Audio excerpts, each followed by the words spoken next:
नमस्कार, green tree education channel में आपका स्वागत है। इस सेशन के अंतर्गत हम सभी बिहार पुलिस कांस्टेबल परीक्षा के सिलेबस व पैटर्न पर आधारित जीके जीएस क्वेश्चंस एमसीक्यूज़ का अध्ययन करेंगे, जो टोटली आपके परीक्षा के सिलेबस और पैटर्न पर आधारित है।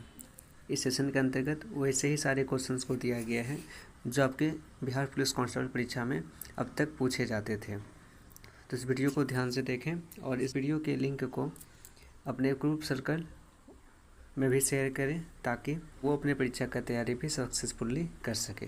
तो आइए वीडियो को स्टार्ट करते हैं। हमारा फर्स्ट क्वेश्चन है, तीसरी बौद्ध परिषद किस शहर में आयोजित की गई थी? ऑप्शन है आपके पास यंगुनु में, पाटलिपुत्रा में, वैशाली में या राजगीर में। इन चारों में से जो आपका राइट आंसर है वो अपने कमेंट बॉक्स में अपना आंसर लिखिए। यदि हम इसका राइट आंसर की बात करें तो आपका पाटलिपुत्रा हो जाता है। पाटलिपुत्रा में सम्राट अशोक के संरक्षण में की गई थी। चलिए नेक्स्ट क्वेश्चन। दूसरा क्वेश्चन है आपका, ओडिशा में प्रसिद्ध सूर्य मंदिर का निर्माण किस राजवंश के शासक ने किया था? ऑप्शन है आपके पास चोल वंश, पल्लव राजवंश, गंड राजवंश या गंग राजवंश। तो अपने आंसर कमेंट बॉक्स में बताइए। इसमें से यदि हम राइट आंसर की बात करें तो आपका गंग वंश हो जाता है। गंग वंश के राजा नरसिंह देव प्रथम ने ओडिशा में प्रसिद्ध सूर्य मंदिर का निर्माण करवाया था, जिसको बनाने में लगभग 1200 कारीगर लगे थे और 1200 कारीगर लगभग 12 वर्ष तक कार्य किया, तब जाके ओडिशा में प्रसिद्ध सूर्य मंदिर का निर्माण संभव हो पाया। अगला क्वेश्चन है आपका, किस भारतीय दार्शनिक विचारक को 1893 में शिकागो में आयोजित विश्व धर्म संसद में अपने संबोधन के लिए याद किया जाता है? तो ऐसा कौन सा भारतीय दार्शनिक विचारक रहे जिनको 1893 में जो शिकागो में उन्होंने भाषण दिया था विश्व धर्म संसद परिषद में जाकर के, उसके लिए उनको हर साल याद किया जाता है? ऑप्शन है आपके पास राजा राम मोहन राय, स्वामी विवेकानंद, सर्वपल्ली राधाकृष्णन, रामकृष्ण परमहंस। आप अपने आंसर कमेंट बॉक्स में बताइए। यदि इसमें से हम राइट आंसर की बात करें तो आपका स्वामी विवेकानंद हो जाता है। स्वामी विवेकानंद जी का बचपन का नाम नारेंद्र दत्त था एवं उनके गुरु का नाम रामकृष्ण परमहंस। तो ये दोनों पॉइंट भी आप सब याद रखेंगे, परीक्षा के पॉइंट ऑफ व्यू से काफ़ी इम्पोर्टेंट है। नेक्स्ट क्वेश्चन है आपका, बाल गंगाधर तिलक द्वारा प्रकाशित केसरी समाचार पत्र किस भाषा में था? बाल गंगाधर तिलक के द्वारा जो केसरी समाचार पत्र का प्रकाशन हुआ था वो किस भाषा में था, आपको ये बताने हैं। आप अपने आंसर कमेंट बॉक्स में बताइए। आपका ऑप्शन है पंजाबी, तेलुगु, बंगाली, मराठी। इसमें से यदि हम राइट आंसर की बात करें तो आपका मराठी हो जाता है। बाल गंगाधर तिलक ने मराठी भाषा में केसरी समाचार पत्र का प्रकाशन किया था। तो इससे संबंधित पॉइंट्स को भी आप सब नोट कर लेंगे। बाल गंगाधर तिलक को भारतीय अशांति के पिता व लोकमान्य के रूप में भी जाना जाता है। इनका एक प्रसिद्ध नारा है, स्वराज्य मेरा जन्मसिद्ध अधिकार है। तो यह जो नारा है वो बाल गंगाधर तिलक के द्वारा ही दिया गया है। तो सारे पॉइंट आप सब नोट करके याद कर लेंगे, एग्जाम के पॉइंट ऑफ व्यू से काफ़ी इम्पोर्टेंट। नेक्स्ट क्वेश्चन है, आप नीलगिरी पर्वत किस पर्वत के उदाहरण हैं? तो नीलगिरी जो पर्वत है वो किस पर्वत के उदाहरण हैं, आपको ये बताने हैं। आपके पास ऑप्शन में है संचित पर्वत, प्रखंड पर्वत, अवशिष्ट पर्वत या मोड़दार पर्वत। तो इसमें से यदि हम राइट आंसर की बात करें तो आपका अवशिष्ट पर्वत हो जाता है। अवशिष्ट पर्वत जो होता है वो ताप और दाब के कारण उत्पन्न होता है। अवशिष्ट पर्वत के और अन्य उदाहरण की यदि हम देखें तो नीलगिरी पर्वत के अलावा विंध्याचल पर्वत, अरावली पर्वत, सतपुरा पर्वत, पश्चिमी घाट और पूर्वी घाट के पर्वत आपका अवशिष्ट पर्वतों के ही उदाहरण हैं। और यह जो आपका नीलगिरी पर्वत है यह तमिलनाडु, कर्नाटका एवं केरल में फैला हुआ है। अगला क्वेश्चन है आपका, गोदावरी नदी का उद्गम स्थल कौन से राज्य में है? तो गोदावरी नदी जो है उनका उद्गम स्थल कौन से राज्य में है, आपको ये बताने हैं।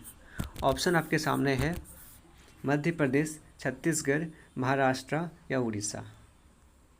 तो आप अपने आंसर कमेंट बॉक्स में बताइए कि गोदावरी नदी का उद्गम स्थल कौन से राज्य में है।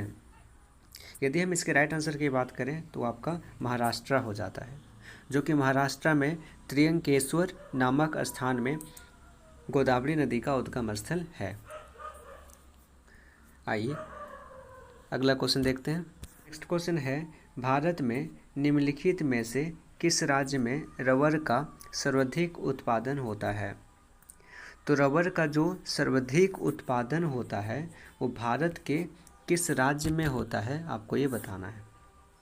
आप अपने आंसर कमेंट बॉक्स में बताइए कि भारत में रबर का सर्वाधिक उत्पादन किस राज्य में होता है। ऑप्शन है आपके पास असम, केरल, कर्नाटका और मिजोरम। इसमें से यदि हम राइट आंसर की बात करें तो वो आपका केरल हो जाता है।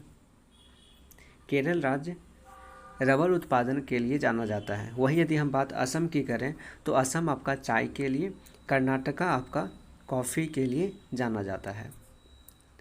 अगला क्वेश्चन है आपका, एशिया के निम्न देशों में से कौन सा देश तेल पेट्रोलियम का सबसे बड़ा उत्पादक राज्य है? तो पेट्रोलियम का सबसे बड़ा उत्पादक देश का नाम कौन सा है? आप अपने आंसर कमेंट बॉक्स में बताइए कि एशिया का पेट्रोलियम क्षेत्र में सबसे बड़ा उत्पादक देश कौन सा है। ऑप्शन है आपके पास सऊदी अरब, यमन, इराक या ईरान। इसमें से यदि राइट आंसर की बात करें तो आपका सऊदी अरब हो जाता है। सऊदी अरब एशिया का पेट्रोलियम का सबसे बड़ा उत्पादक देश है।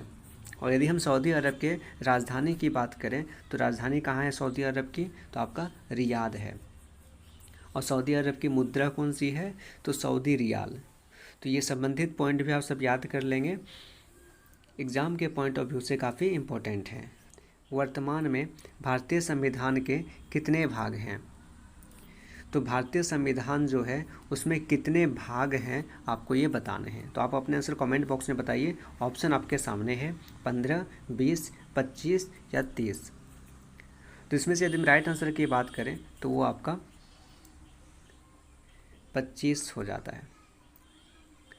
भारतीय संविधान में टोटल 25 भाग, 395 अनुच्छेद व 12 अनुसूचियां हैं। और यदि हम बात करें संविधान निर्माण में लगे समय का, तो संविधान निर्माण करने में टोटल 2 साल 11 महीना 18 दिन का समय लगा था। तो ये संबंधित नोट्स भी आप सब याद रखेंगे, एग्ज़ाम में आपका ये सब भी पूछा जा सकता है। अगला क्वेश्चन है आपका, भारत की पहली महिला लोकसभा अध्यक्ष कौन थी? तो पहली महिला लोकसभा अध्यक्ष कौन थी, आपको ये कमेंट बॉक्स में बताने हैं। ऑप्शन है आपके पास सुषमा स्वराज, मीरा कुमार, प्रतिभा पाटिल, सुमित्रा महाजन। तो भारत की पहली लोकसभा अध्यक्ष की यदि हम बात करें तो भारत की पहली महिला लोकसभा अध्यक्ष आपका मीरा कुमार हैं। मीरा कुमार भारत की पहली महिला लोकसभा अध्यक्ष हैं। वहीं सुषमा स्वराज आपका भारत की पहली महिला विदेश मंत्री हैं। प्रतिभा देवी सिंह पाटिल आपका भारत की पहली महिला राष्ट्रपति हैं। और सुमित्रा महाजन आपका भारत का दूसरी महिला लोकसभा अध्यक्ष है। तो प्रथम महिला लोकसभा अध्यक्ष आपका मीरा कुमार हो जाता है और दूसरी महिला लोकसभा अध्यक्ष आपका सुमित्रा महाजन हो जाता है। ठीक है, तो ये सारे पॉइंट आप सब नोट कर लेंगे बिकॉज एग्ज़ाम के पॉइंट ऑफ व्यू से काफ़ी इम्पोर्टेंट है आपका। नेक्स्ट क्वेश्चन है कि भारत में जीएसटी के दोहरे मॉडल को किस देश से चुना गया है? तो भारत में जो जीएसटी लागू हुआ है उसमें जो दोहरा मॉडल है वो दोहरा मॉडल किस देश से चुना गया है, आपको ये कमेंट बॉक्स में बताने हैं। ऑप्शन है आपके पास यूके, कनाडा, अमेरिका या जापान। तो भारत में जो जीएसटी का दोहरा मॉडल है वो आपका कनाडा से लिया गया है। यदि हम बात करें भारत में जीएसटी की, तो भारत में जीएसटी लगभग 1211 वस्तुओं और सेवाओं पर जीएसटी 0% से 28% तक लागू होता है। और वर्तमान में यदि देखें पूरे विश्व में, तो टोटल 140 देशों में जीएसटी को लागू किया गया है, जिसमें एक देश आपका भारत भी है। ठीक है, तो कनाडा से क्या लिया गया है, तो जीएसटी के दोहरे मॉडल को लिया गया है भारत में। नेक्स्ट क्वेश्चन, डीएनए की खोज किसने की थी? तो डीएनए की जो खोज है वो किन्होंने की थी? ऑप्शन है आपके पास जेम्स वॉटसन एवं Francis Crick, Gregor Mendel, Johannsen या उपयुक्त में से कोई नहीं। इसमें से राइट आंसर आप अपने कमेंट बॉक्स में बताइए कि डीएनए की खोज किसने की थी। यदि हम इसका राइट आंसर की बात करें तो आपका जेम्स वॉटसन एवं फ्रांसिस क्रिक एवं इसके अलावा एक और वैज्ञानिक थे जो MHF व्हीलिंग और फ्रैंकलिन नामक वैज्ञानिकों ने डीएनए की खोज की थी। ठीक है, तो इसमें आपका दो वैज्ञानिक का नाम दिया गया है, जेम्स वॉटसन एवं फ्रांसिस क्रिक। तो ये दो वैज्ञानिक थे जिन्होंने डीएनए की खोज की थी। नेक्स्ट क्वेश्चन है आपका, मनुष्य के कंकाल तंत्र में कितनी अस्थियां होती है? तो ऑप्शन है आपके पास 96, 106, 206 या 306।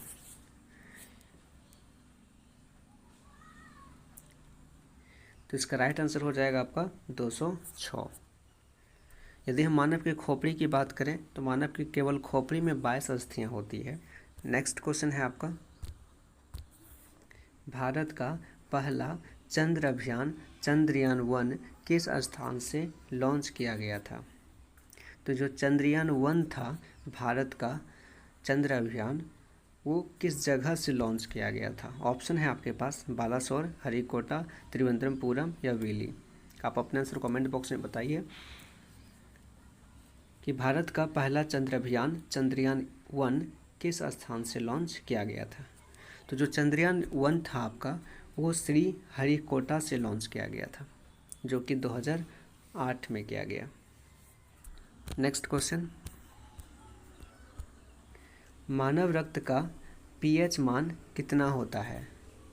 तो मानव रक्त का पीएच मान आपका कितना होता है, आपको ये बताने हैं। ऑप्शन आपके पास है 8.1, 5.5, 7.4, 4.5। तो इसमें से यदि हम राइट आंसर की बात करें तो आपका 7.4 हो जाता है। नेक्स्ट क्वेश्चन है आपका, भारत के किस प्रधानमंत्री ने डिस्कवरी ऑफ इंडिया नामक पुस्तक लिखी? तो डिस्कवरी ऑफ इंडिया नामक पुस्तक भारत के किस प्रधानमंत्री ने लिखा, आपको आंसर कमेंट बॉक्स में बताने हैं। ऑप्शन है आपके पास राजीव गांधी, लाल बहादुर शास्त्री, इंदिरा गांधी या पंडित जवाहरलाल नेहरू। तो इसमें से यदि हम राइट आंसर की बात करें तो डिस्कवरी ऑफ इंडिया नामक पुस्तक पंडित जवाहरलाल नेहरू जी ने किया था, जो स्वतंत्र भारत के प्रथम प्रधानमंत्री थे। इससे संबंधित यदि हम पॉइंट्स की बात करें तो डिस्कवरी ऑफ इंडिया नामक पुस्तक पंडित जवाहरलाल नेहरू ने भारत छोड़ो आंदोलन के दौरान अहमदनगर जेल से लिखा था। तो ये पॉइंट्स भी आप सब नोट्स कर लेंगे, एग्ज़ाम के पॉइंट ऑफ व्यू से काफ़ी इम्पोर्टेंट है।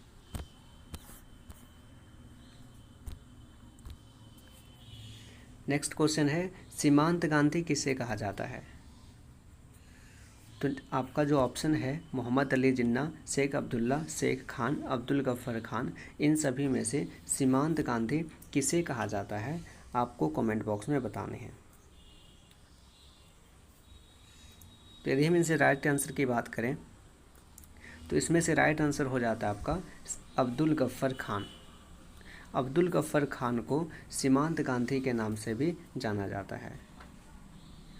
इससे संबंधित पॉइंट्स यदि हम देखें तो अब्दुल गफ्फर खान को शेर-ए-अफ़गान के नाम से भी जाना जाता है और अफ़गानिस्तान में लाल कुर्ती का आंदोलन का प्रारंभ अब्दुल गफ्फर खान जी के द्वारा ही किया गया था। ठीक है, तो अब्दुल गफ्फर खान को क्या कहा जाता है, तो सीमांत गांधी के अलावा शेर-ए-अफ़गान के नाम से भी जाना जाता है। अगला क्वेश्चन है आपका कि विद्युत विभवांतर की एसआई इकाई क्या है। तो विद्युत विभवांतर का एसआई इकाई क्या होता है, आप अपने आंसर कमेंट बॉक्स में बताइए। ऑप्शन है आपके पास कूलम, जूल, एम्पेयर या वोल्ट। विद्युत विभवांतर का जो एसआई मात्रक होता है वो आपका वोल्ट होता है। नेक्स्ट क्वेश्चन है आपका कि 1 ओम में कितने एम्पेयर होते हैं। तो 1 ओम में आपका कितना एम्पेयर होता है आपको कमेंट बॉक्स में बताने हैं। ऑप्शन है आपके पास 1 एम्पेयर, 2 एम्पेयर, 3 एम्पेयर या 4 एम्पेयर। तो 1 ओम में 1 एम्पेयर होता है। नेक्स्ट,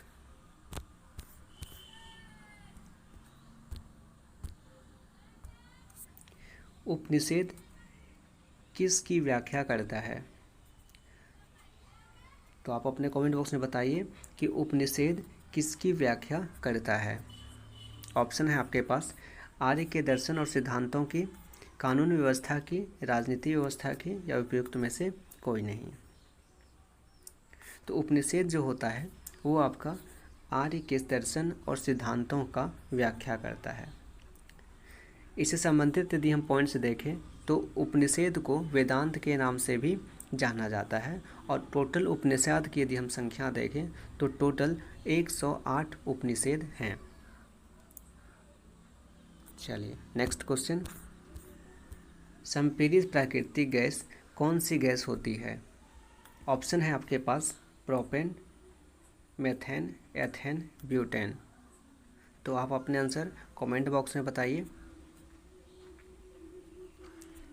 इसका राइट आंसर हो जाएगा आपका मेथेन, यानी कि संपीड़ित प्राकृतिक गैस मेथेन गैस को कहते हैं। नेक्स्ट क्वेश्चन है, बुद्ध ने अपना पहला उपदेश कहाँ दिया था। तो गौतम बुद्ध जी ने अपना पहला उपदेश कहाँ दिया था आपको बताने हैं। ऑप्शन है सारनाथ, बोधगया, लुम्बिनी या कुशीनगर। तो गौतम बुद्ध की यदि हम बात करें तो गौतम बुद्ध जी ने अपना पहला उपदेश सारनाथ में दिया था, जिसे धर्म चक्र परिवर्तन के नाम से भी जाना जाता है।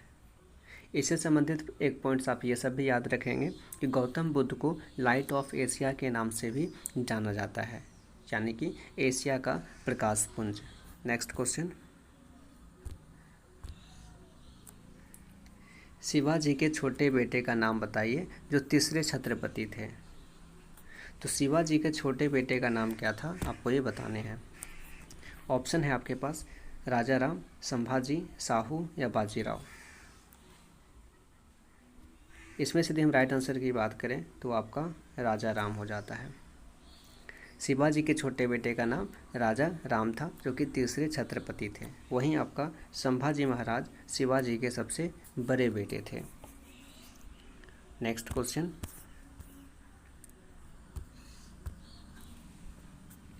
भारत की सबसे बड़ी मीठे पानी की झील कौन सी है। ऑप्शन है आपके पास डल झील, कटक, चिल्का, वुलर झील। इसमें से यदि हम राइट आंसर की बात करें तो आपका वुलर झील हो जाता है, जो कि जम्मू कश्मीर में स्थित है। तो जम्मू कश्मीर का वुलर झील भारत का सबसे बड़ी मीठे पानी की झील है। नेक्स्ट क्वेश्चन है, पीला केक किस खनिज को कहा जाता है। ऑप्शन है आपके पास प्लूटोनियम, यूरेनियम, थोरियम, एल्युमिनियम। इसमें से यदि हम राइट आंसर की बात करें तो आपका यूरेनियम हो जाता है। तो भारत में आंध्र प्रदेश यूरेनियम का सबसे बड़ा उत्पादक राज्य है आपका, जिसे पीला केक के नाम से भी जाना जाता है। नेक्स्ट क्वेश्चन, राष्ट्रीय मानवाधिकार आयोग NHRC में कितने सदस्य होते हैं। तो राष्ट्रीय मानवाधिकार आयोग में कितने सदस्य होते हैं। ऑप्शन है आपके पास 2, 4, 8, 9। तो राष्ट्रीय मानवाधिकार आयोग में टोटल 9 सदस्य होते हैं। नेक्स्ट क्वेश्चन है आपका,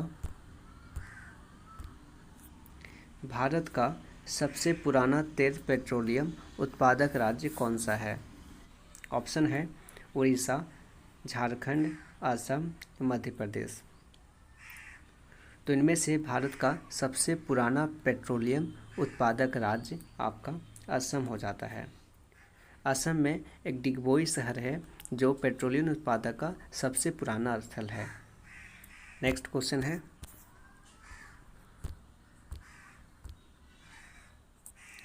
नेत्र का कौन सा भाग उसके अंदर घुसने वाले प्रकाश को नियंत्रित करता है?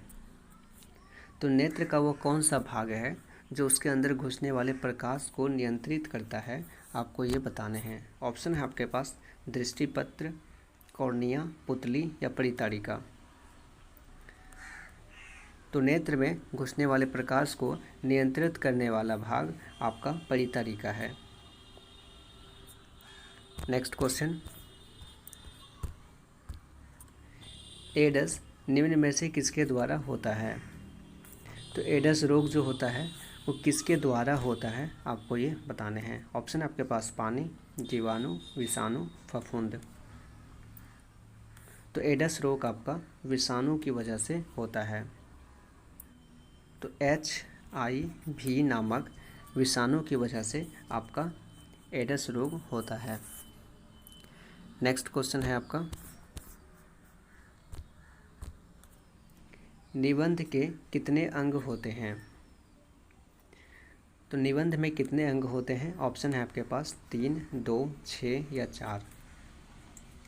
तो निबंध के टोटल आपके 3 भाग होते हैं। वो 3 भाग कौन कौन से हैं? तो विषय, वस्तु और उपसंहार।